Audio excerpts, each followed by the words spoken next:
اي فيلم سبق لك تفرجتي فيه كيدوز من بزاف ديال المراحل قبل ما يوصلك وتفرج فيه. We made it. Stay in. وفي هذا الفيديو غادي نتعرفوا على هذه المراحل اللي خاصك ضروري تعرفها الا كنتي ناوي تدخل لهذه الاندستري، وغادي نتفصلوا اكثر في المرحله الرابعه حيت عندها علاقه بالمونتاج والتخصص ديال هذه القناه في المستقبل. وفي الاخير غادي نشوفوا علاقه هذا الشيء كامل بصناعه المحتوى في يوتيوب، وهنا كنقصد كاع السوشيال ميديا بلاتفورمز الاخرين. باش تصايب فيلم كيخصك في الاول فكره. هنا فين المنتج سواء كان شخص او لا شركه كيبداو كيخدموا على فكره الفيلم، او لا كياخذوا شي عمل اوريدي كاين بحال فيديو جيم او لا روايه وكيخدموا فقط على التراخيص. من بعد كيخدموا على السيناريو ديال الفيلم وكيدوزوا للمرحله المواليه اللي هي الفاينانسينغ. Where's the Italian? ما كاينش شي فيلم كيتنتج بزيرو درهم. هنا يا المنتج الفيلم تيكون عنده الفلوس تيتكلف بالمصاريف كامله، او لا كيعرض الفكره ديال الفيلم على مستثمرين باش يامن الفلوس للانتاج. بطبيعه الحال في الاخر خاص كل شيء يخرج رابح من هذا الحفل. من بعد ما كيوجد السيناريو للفيلم وكيتامنوا فلوس الانتاج، كيتعطى الضوء الخضر للفيلم باش يدوز للمرحله الجايه واللي كتعتبر من اهم المراحل في صناعه الافلام. انتاج الافلام كيدوز من بزاف د المصاعب، وبلا هاد المرحله غتكون القضيه صعيبه اكثر وماشي بالمستحيل ان الفيلم يكمل. هنا فين تيجي الدور ديال الكتاب اللي كيخدموا على السكريبت والحوارات، والستوري بورد ارتيست اللي كيدير ستوري بورد ديال الفيلم اللي كتقرب النظره ديال المخرج على الفيلم كيفاش غيكون. وكاين بزاف د الحوايج كيداروا في هذه المرحله غنذكرهم بالزربه: اختيار طاقم التمثيل، اختيار طاقم التصوير، الطاقم اللي غيتكلف باللبس والديكور والميك اب والقائمه طويل. باختصار كلشي كيتضرب ليه الحساب في هذه المرحله، وفي الاخر تيحدوا المواعيد واهم حاجه الميزانيه اللي غيتنتج بها الفيلم. هذه المرحله باختصار هي مرحله الشوتينغ فين تتصوروا مشاهد الفيلم. It could be Ebola. Don't they bleed from their eyes? Ebola? I smell. Don't smell it. هذه المرحله هي اكثر مرحله فيها المشاكل واللي كتاكل من الميزانيه ديال الفيلم. بحال بعض المرات الممثلين يقدروا ما يتفاهموش، امي انا تمشي نضرب على جزر. الباشا واش قالت كضرب مني تقول له شنوش انت مسطي قاريه السيناريو ولا ما قاريه السيناريو؟ قالت كيصرفقني او لا طيح لك كاميرا ولا لانس ساوي الملايين، او لا حتى تيبغيو يصوروا المشهد وتجي شي رهضه. هاد المشاكل كتاكل من الميزانيه ديال الفيلم وصعيب انك توقعها ولا تضرب ليها الحساب. باش المشهد ينجح واللقطه تطلع بافضل ما يكون كيوقفوا عليه بزاف ديال الناس. اهم واحد فيهم هو الاسيستنت دايركتور او لا مساعد المخرج اللي كينسق ما بين طاقم التمثيل، طاقم التصوير والاطقم الاخرين، بينما المخرج هو صاحب القرار الاخر وتيبقى ضارب الحساب لان كل شيء غادي في الموعد والميزانيه اللي تحدات في المرحله ديال بري برودكشن. هاد المرحله هي اخر مرحله تيدوز منها الفيلم واللي تقدر تدمروا او تاخذوا للنكست ليفل. وبحكم ان كاع الفيديوهات اللي غنحطهم مستقبلا في هذه القناه غيكونوا على هذه المرحله فغنتفصلوا شويه فيها. مرحله البوست برودكشن في الاغلب كتبدا بينما مازال مرحله البرودكشن ما سالاتش، واول مرحله في البوست هي الداتا مانجمنت. من بعد ما كيتصوروا المشاهد الفيلم كيدوزوا للديبارتمنت المسؤول على البوست. هاد المشاهد كيتسماو ديليز او لا راشز، وفي الاغلب تيكونوا بالرو فورمات والحجم ديالهم تيكون كبير بزاف. هنا تيكون واجب على الديبارتمنت انها تسيكوري هاد ديليز، بمعنى خاص يكون عندها ستوكاج الكافي فين يتحطوا، وإلا كان تيم خاص يكون عندهم واحد من الناس او لا نيتورك اتاتشد ستوريج باش التيم كامل يكون عنده الاكسس الديليز. منين تنهضروا على فيلم فراه تنهضروا على الاف ديال اللقطات. هنا فين خاص يدار الاورغانيزيشن بحال ان كل مشهد يدار في واحد السافولدر ديالو، ويزيدوا الميتا داتا اللي من بعد كتسهل البحث على هاد اللقطات. وهذا الشيء خاص يدار برا وداخل البروغرام ديال المونتاج. الرو فورما كتكون صعيبه على البي سي والبروغرام ديال المونتاج انه يتعامل معها. هنا فين خاص يدار ترانسكودين واللي كتعرف البروكسيز او الاوفلاين اديتين اللي كيحولوا فيها الديليز لواحد الفورما اللي كيقدر البروغرام ديال المونتاج يتحملها وتتخلي الاديتور انه يركز على الجانب الابداعي. في الاخير تيخص يدار الباك اب.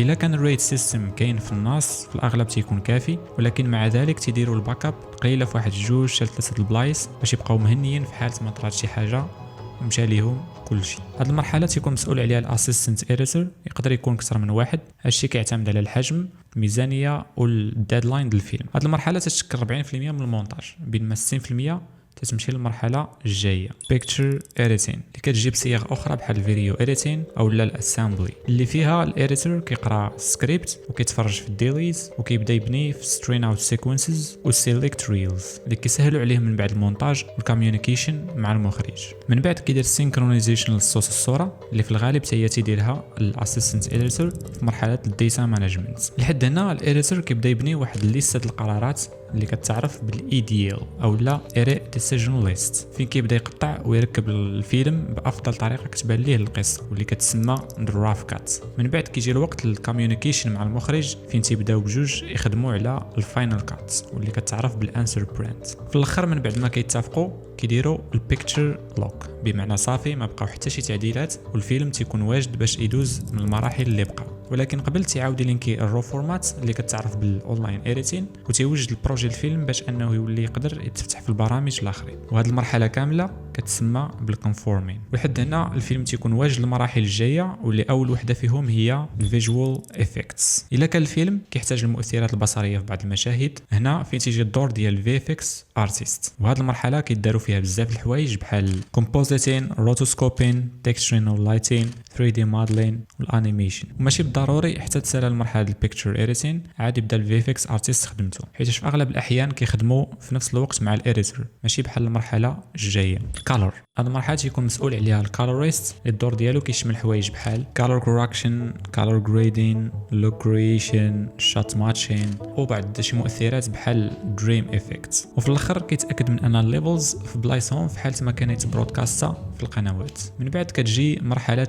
جرافيكس اللي فيها تيجينيريو الاندين كريديتس، تايتلز واي حاجه عندها علاقه بالجرافيكس يحتاجها الفيلم. لحد هنا تيكون الفيلم وجد بصريا، وغتبدا وحده من اهم المراحل اللي تقدر تريب هذه الحفله كامله الا ما دارتش على حقها وطريقها. الساوند، ماشي ديما الصوت اللي كيتسجل مع المشهد في مرحله البرودكشن تيكون بيرفكت. هنا فين كتبدا اول مرحله اللي هي الساوند اديتين اللي كيتانالايزاو فيها الاصوات وكيتكليناو وكيترتبوا في بلايصهم. من بعد كتجي مرحله الساوند ديزاين اللي فيها كيتعاودوا يتسجلوا بعض الاصوات بحال فوت ستيبس، امبيانس ساوند، وتتعاودوا يتحكوا الاصوات ديال المشهد وتزادوا بعض الاصوات اللي كتعزز من الاحساس المشهد بحال رايزرز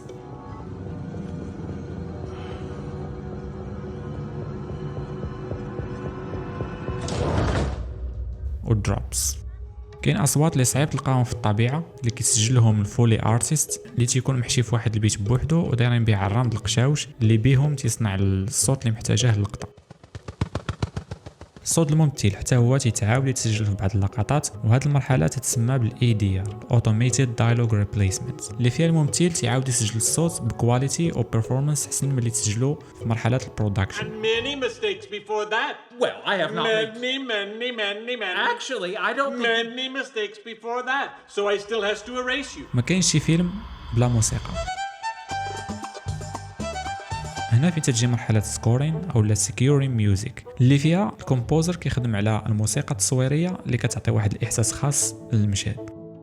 في الاخير تجي مرحله الساوند ميكسين اللي فيها تيدار ماسترين الاصوات تيتاكدوا من ان الليفلز في بلايصهم. مرحله البوست برودكشن، المرحله ديال بيكتشر اديتين هي الهاب فين كيبدا وكيسالي كل شيء. من بعد ما كيدوز الفيلم من هذه المراحل كامله كدار واحد المراجعه وكيتيستيو اولا كيعرضوا الفيلم قدام المخرج وشي ناس محدودين باش ياخذوا الفيدباك. اخر مرحله في البوست هي الديستريبيوشن اللي فيها كيتوجدوا نسخ من الفيلم للتوزيع، وفي الاخير تيدار الاركيف البروجي الفيلم، ولحد هنا الفيلم تيكون وجد ومعاه تتكون سالات المرحله ديال بوست برودكشن. ولكن قبل ما يتعرض الفيلم قدام الجمهور مازال خاصو يدوز من جوج ديال المراحل مهمين. اي فيلم او فيديو في يوتيوب او شي منتوج مشهور والناس كامله كتعرفو واش تعرف شحال تخسروا عليه الفلوس في الماركتين. داكشي علاش الحاجه المشهوره ماشي ديما تتكون هي احسن حاجه، وانما نقدروا نقولوا عليها الانجح تسويقيا. هادشي كامل اللي شفنا لحد دابا ما دارش باش يتفرج فيه المخرج بوحدو او لا يحطو عنده، وانما دار باش يتفرجوا فيه الناس بحال هذا الفيديو هذا مثلا. مرحله الماركتين تتاخذ 30% حتى 50% من الميزانيه ديال الفيلم. كاين بزاف ديال طرق التسويق بحال تيزر، تريلر، بيلبوردز وزيد. الماركتين مهم بزاف وبلا به ما يقدرش الفيلم يرجع الفلوس اللي تخسروا زائد الربح، وبالتالي الفيلم ما يتعتبر فاشل عند المنتج. واذا كان العكس كيقدر يدار ليه توسعه باجزاء جداد او لا بريكولز. ديستريبيوشن او التوزيع هي اخر مرحله تيدوز منها الفيلم، غير هي هنا كتجيب مفهوم اخر على اللي شفنا في البوست. هنا كتجيب مفهوم اللايسنسين او لا اعطاء تراخيص لديور السينما او لا ستريمين بلاتفورمز بحال امازون، نتفليكس الى اخره. كانت هذه المراحل 6 اللي كيدوز منها اي فيلم. هاد المراحل كينطبقوا على كاع الاوديو فيجوال برودكشنز الاخرين مع بعض الاختلافات في الورك فلو والنوع ديال الانتاج. ودابا جا الوقت باش نعرفوا شنو علاقه هادشي كامل بيوتيوب.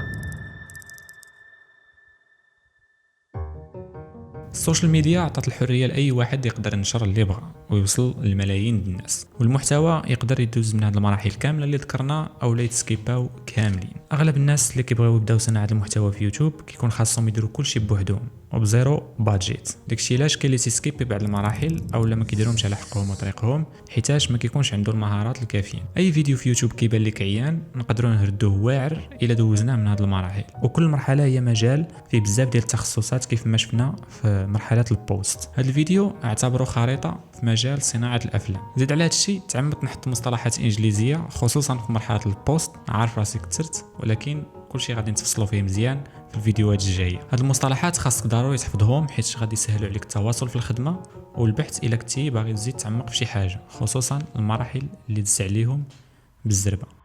كان معكم زكريا، تهلاو.